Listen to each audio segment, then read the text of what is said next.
Y damos la bienvenida en el estudio de los desayunos 24 horas en Quito a la ministra del Interior, María Paula Romo. Muy buenos días, doctora. Gracias por acompañarnos. Buenos días. Muchas gracias a ustedes. Bueno, asumimos que en materia de seguridad estará ya todo listo para este domingo, día de elecciones. ¿Podría quizás usted darnos detalles de ese operativo con el que se garantizará el orden este domingo? Claro que sí. El día de las elecciones tiene varios componentes de seguridad. Uno tiene que ver con la seguridad de los recintos, pero también con la seguridad por el traslado de miles de ecuatorianos que algunos van a sus lugares de votación, algunos van a otras ciudades, a otras provincias. 50.000 policías van a participar este fin de semana para asegurar el orden y la tranquilidad en el proceso electoral. Eso significa el 100% de la Policía Nacional, 50.000 personas aproximadamente, 8.000 vehículos, toda la logística que tiene la policía está puesta en una jornada como la que tendremos el domingo.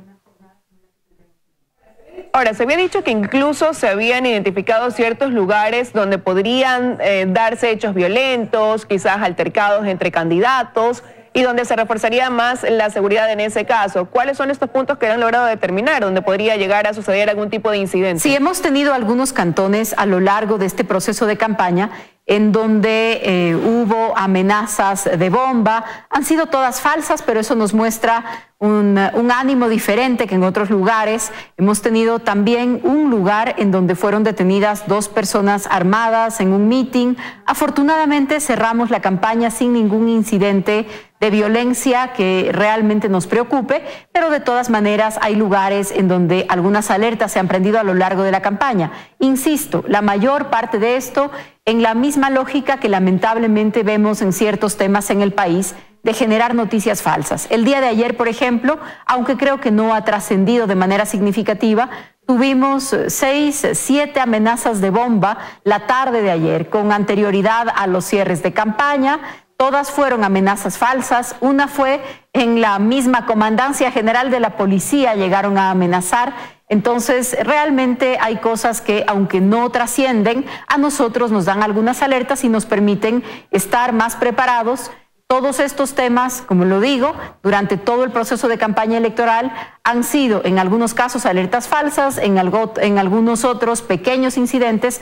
No hemos tenido nada significativo durante este proceso y esperamos un día de las elecciones tranquilo, respetuoso desde todos los sectores que participan en el proceso electoral. Pero es una elección con una cantidad de candidatos que no tiene un precedente en el país. Son más de 80.000 candidatos participando en este proceso electoral y esto, por supuesto, nos obliga a poner más atención. Pero tenemos la seguridad de que el proceso será tranquilo. Una de esas amenazas de bomba hubo la tarde de ayer acá en Guayaquil, en el sector de Urdesa. Ahora, usted ha tocado un punto también importante. Es un proceso atípico de elecciones donde hay más de 80.000 candidatos, como usted lo decía, y algunos de esos candidatos que pugnan ya sea pues a prefectura, a alcaldía, a concejales, son rostros conocidos, rostros que ya han venido desenvolviéndose o actores políticos, ya que tienen alguna trayectoria, y otros rostros que son nuevos, que muchos del electorado ni siquiera los conoce. ¿Hasta qué punto llega a convertirse en un buen negocio ser candidato, alguna dignidad seccional? Bueno, hay varias características de esta elección y una de ellas es probablemente esta sensación de que se recupera la posibilidad de hablar, de participar, de debatir. Hasta hace pocos años, con el gobierno anterior, para ser candidato, para lanzarse en una elección, había que no solamente decidirse a participar, sino a enfrentar al gobierno y a una maquinaria que estaba metida en campaña. Creo que eso también marca este proceso electoral, la sensación de que no hay una persecución por lo que alguien diga, que no hay una persecución posterior a participar en un proceso electoral si es que son sectores que son ajenos al gobierno. Esto nos pone en un ánimo diferente en el país, pero sin duda también nos obliga a un debate sobre posibles reformas políticas luego del aprendizaje institucional, no solo del proceso electoral, sino del proceso de reforma institucional, de independencia de las funciones, la transición del Consejo de Participación Ciudadana. El gobierno lo ha dicho, el Ejecutivo, el propio presidente Moreno, que en este momento, luego de la recuperación de derechos, de libertades, seguramente el próximo paso es discutir algunas reformas institucionales, porque pequeños cantones con 17, con 18 candidatos sí pueden provocar una fragmentación que vale la pena analizar. El tema del financiamiento, que no se entrega en dinero a cada participante, sino en franjas electorales, pero estos también son temas que hay que revisar para que sean usados de la mejor manera. Creo que es una elección que tiene que dejarnos varias lecciones. Ahora lo comento desde el punto de vista de la Secretaría de la Política. En pocos días más estará ya fusionado y hablaremos desde el Ministerio de Gobierno, pero desde el punto de vista de la política, por supuesto, también hay reformas institucionales, democráticas, que se están dialogando y se van a dialogar con los sectores políticos y sociales del país. Reformas, ministra, que deberán ir encaminadas, ¿en qué sentido? Bueno, en el sentido no solamente de consolidar los temas de la democracia, la libertad de expresión, la protección al debate político, la participación, que son los temas de los que estamos hablando ahora, sino también algunas de las lecciones de este periodo.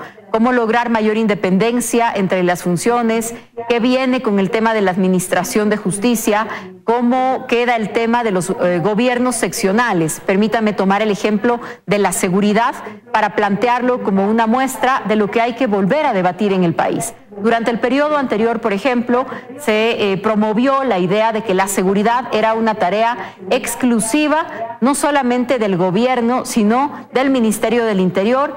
No solo se excluyó a los gobiernos seccionales, sino que en algunos casos se devolvió la tasa de seguridad. Hoy estamos convencidos de que no es posible enfrentar el tema seguridad solamente desde el gobierno central.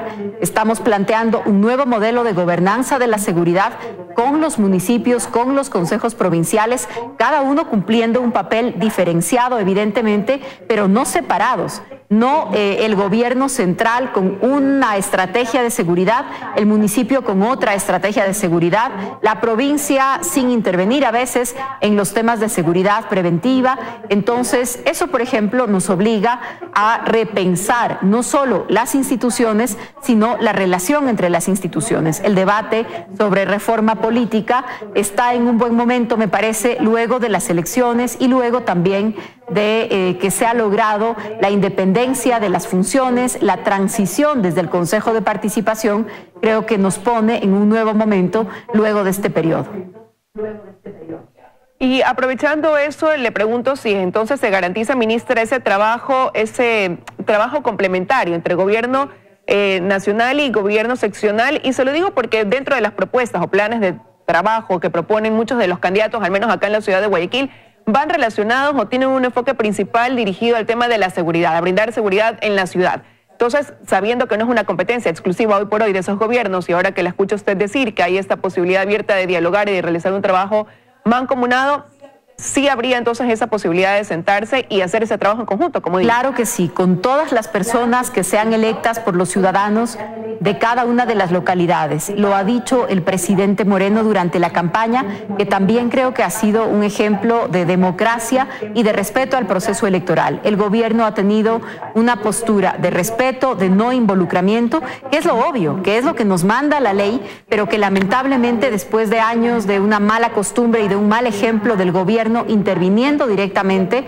en el proceso electoral, también hay que resaltar esta nueva forma de comportarse. Pero al mismo tiempo el presidente Moreno lo ha dicho, nosotros respetaremos a quienes sean elegidos por sus mandantes, a cada alcalde, a cada prefecto, a cada junta parroquial.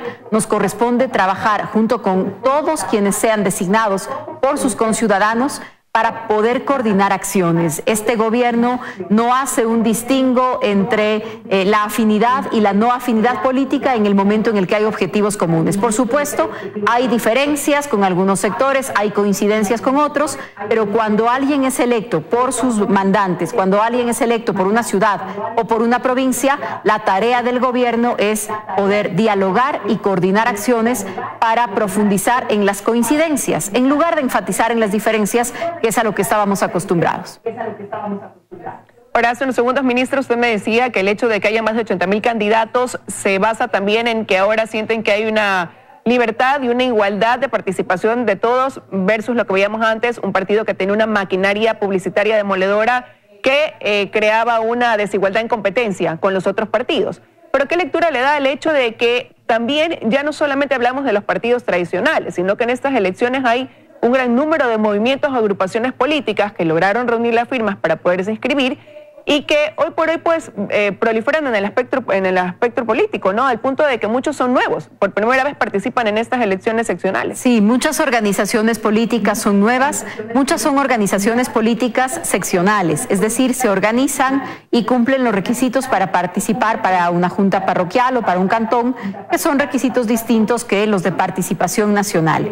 Esto lo hemos visto ya en elecciones anteriores, en elecciones seccionales, es mucho más común que las fuerzas políticas locales y las figuras locales organicen sus propias estructuras. Lo hemos visto antes, esto es más común en una elección seccional, en una elección nacional no es posible.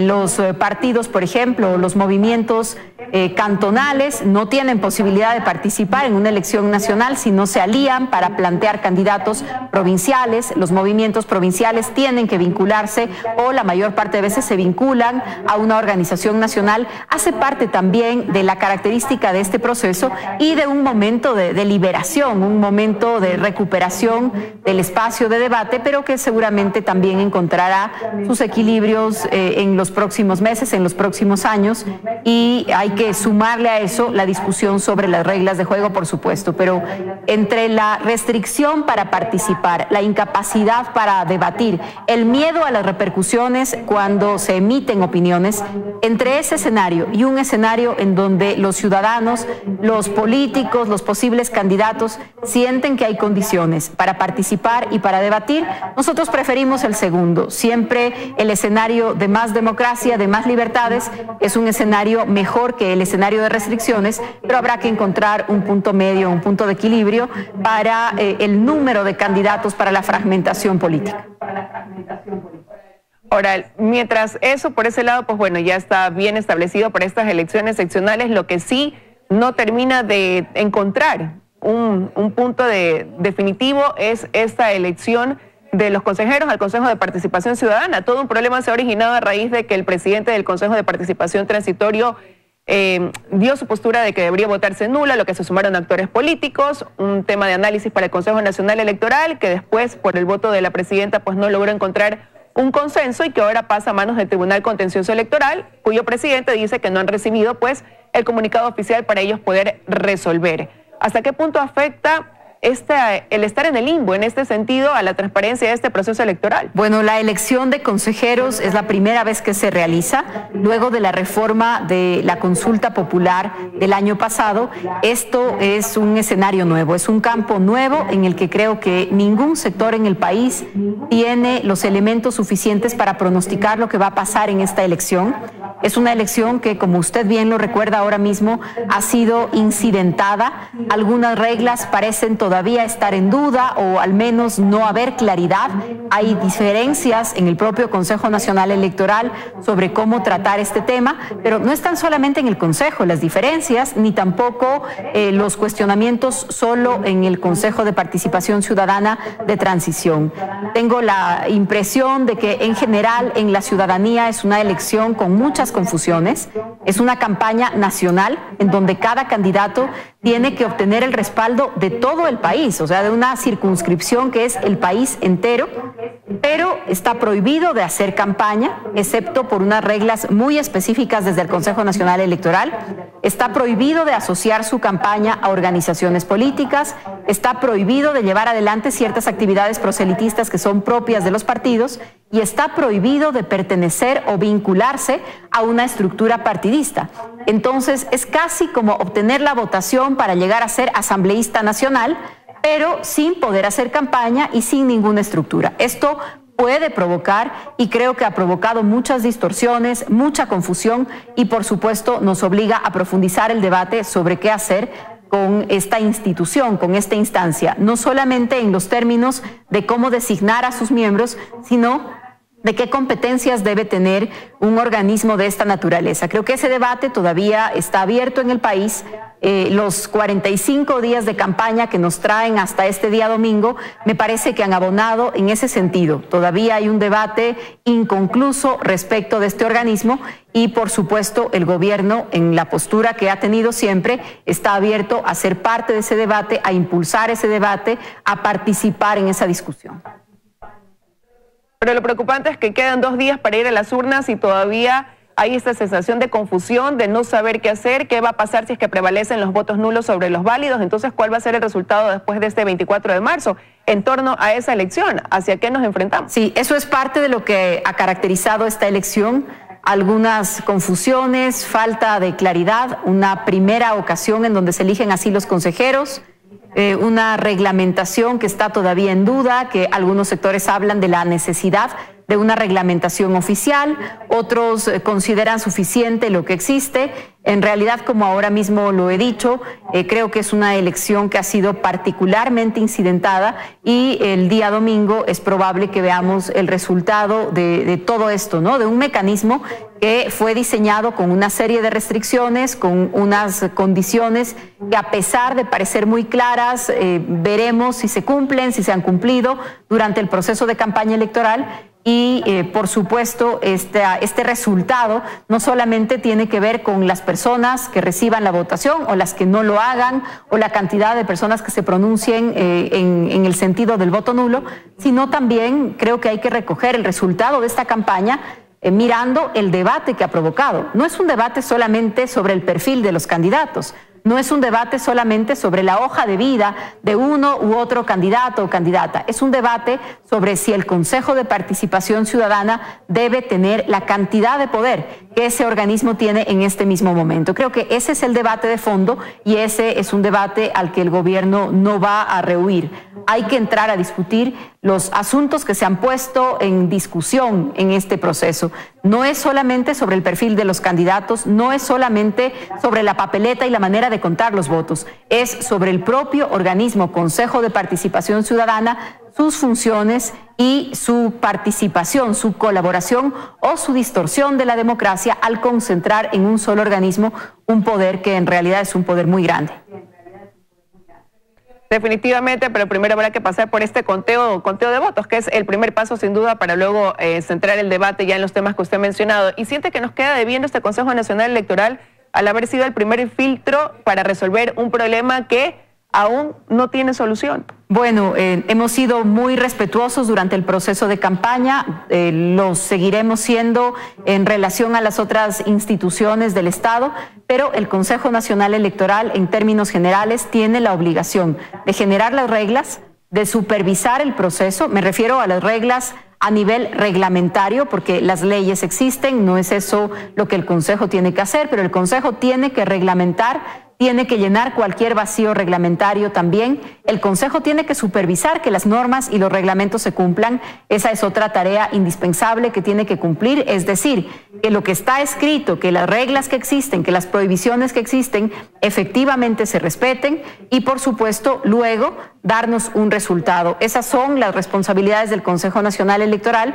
Y el país tiene la tarea y el privilegio de decirlo, de comentarlo, de juzgarlo en su momento, y cuando lo consideremos indispensable desde el punto de vista del gobierno, también nos pronunciaremos de ser necesario, pero nos hemos mantenido respetuosos, mirando el trabajo del Consejo Nacional Electoral, por supuesto, dispuestos a apoyar en lo que tiene que ver con la seguridad del proceso, en lo que tiene que ver con los temas de financiamiento que vienen desde el Ejecutivo, desde el Ministerio de Finanzas, y sobre los asuntos ya del trabajo propio del Consejo, pues la ciudadanía lo dirá, el gobierno también, cuando sea prudente y necesario. A 2 días del proceso de elecciones, no tenemos más que hacer que decir que confiamos en que los ciudadanos, las organizaciones políticas y las autoridades estemos todos a la altura del evento electoral que tenemos el domingo, del que van a resultar alcaldes, prefectos, concejales, juntas parroquiales, que son todos los que en unas pocas semanas tendremos que trabajar en conjunto por los ciudadanos. Quiero agradecerle su presencia, doctor, esta mañana aquí en los desayunos de 24 horas, esperando como ecuatorianos sí que sea un proceso claro, transparente, en un ambiente de orden y de respeto este domingo. Muchísimas gracias por habernos acompañado. Muchas gracias, buen día.